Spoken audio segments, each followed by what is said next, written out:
Good evening. I'd like to call to order the public hearing of the Newport News School Board for Tuesday, March 8th, 2016. On behalf of the school board and the superintendent, I welcome everybody who's sitting with us in the audience and those watching. There's a quorum of the school board present, and we have one absence, Mr. Teddy Hicks, this evening. So we'll proceed. Before we move into the hearing of public comments, we will be hearing an overview commentary by the superintendent, regarding the budget proposal, and I'm being reminded by the audience that we need to do the Pledge of Allegiance. So I appreciate that, because I missed it last time. It's a new thing at the end of our meetings now. So if I'll rise, and Mr. Hunter, would you lead us in the pledge? Yes.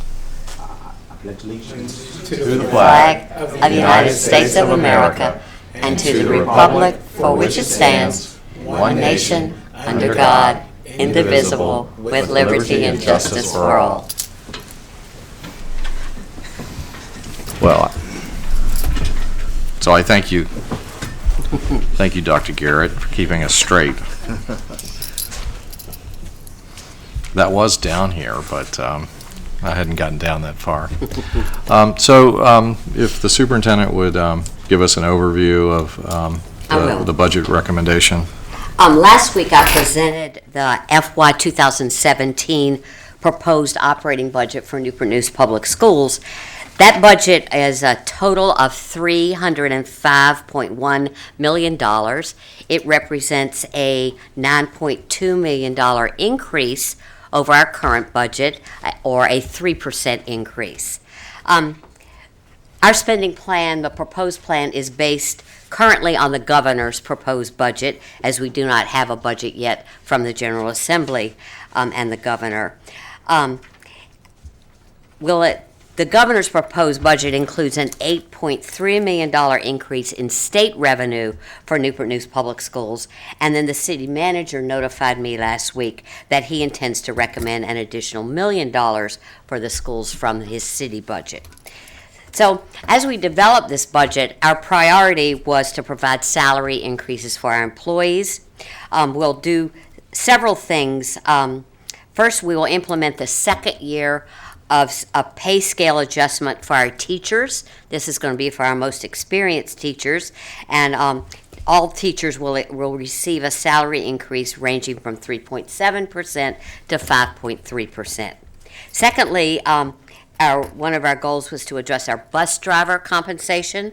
Our research showed that our Newport News bus drivers have some of the lowest starting pay among our neighboring school divisions, so we are proposing an hourly increase in the pay rate for bus drivers from $11.61 to $13.86, or for all other bus drivers, we'll provide a 5% raise, whichever is greater for the drivers. And then lastly, all other employees in Newport News Public Schools will receive a 3% salary increase. In addition, our budget also includes programmatic changes and additions. We've included new elementary teaching positions in the 4th and 5th grade, new support for our ESL students in middle school, a newcomer center at Dozier Middle School, a leadership for our STEM initiatives, and leadership for our Governor's Health Science Academy, and money to invest in redoing our wireless networks, our wireless connections in all the schools to counter some of the slowness during the testing periods. Obviously, every need that Newport News Public Schools has is not addressed in this budget. It's only $9.3 million more. There are technology replacements that are not in the budget. There's capital maintenance needs that are not in the budget. But it is primarily a budget that emphasizes the retention and the recruitment of expert staff for our young people. I think also I would say that this budget reflects our board's and my commitment to student achievement. It provides a salary increase for all of our staff, and it does move us forward with a fiscally sound plan for the coming year. So, thank you. Thank you. So this evening is really the opportunity and purpose for having an official public hearing on the budget, the proposed budget. The school board will take this budget up, in the next session. And but tonight, we want to hear any public comments regarding the budget. So this, we're going to move on to that opportunity, and I'll simply just outline that if you want to speak, there are cards up at the table outside the auditorium, and fill one out and bring it up to Ms. Hinton, and we'll call your name.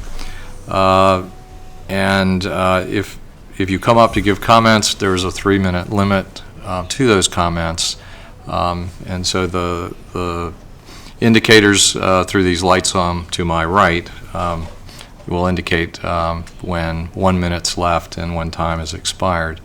So we're going to enter the public comment section of the public hearing, and I do have one card from Angel Wood, and I understand that she's already talked with staff and is no longer here. So I'll give that to you. Are there any other cards? Okay, no other cards. Anybody else? Did anybody else come to speak on the budget this evening? Okay. Well, then we will close the public comment section of the public hearing, and may I have a motion to close the public hearing? So moved. Second. Okay, moved and seconded. Call the roll, please. Mr. Brown? 4. Mr. Hicks? Mr. Hunter? 4. Mr. Scott? 4. Ms. Simons? 4. Mr. Starchill? 4. And Mr. Ashby? 4. Motion carries 6-0. Okay. Well, if there's no other business before the board, then we would stand adjourned. So I thank everybody for coming tonight. We're adjourned. Thank you. Good evening. Wow. Thank you very much. Thank you. Guess I didn't need my glasses. I threw my jacket in the car, and they must have come out. All right.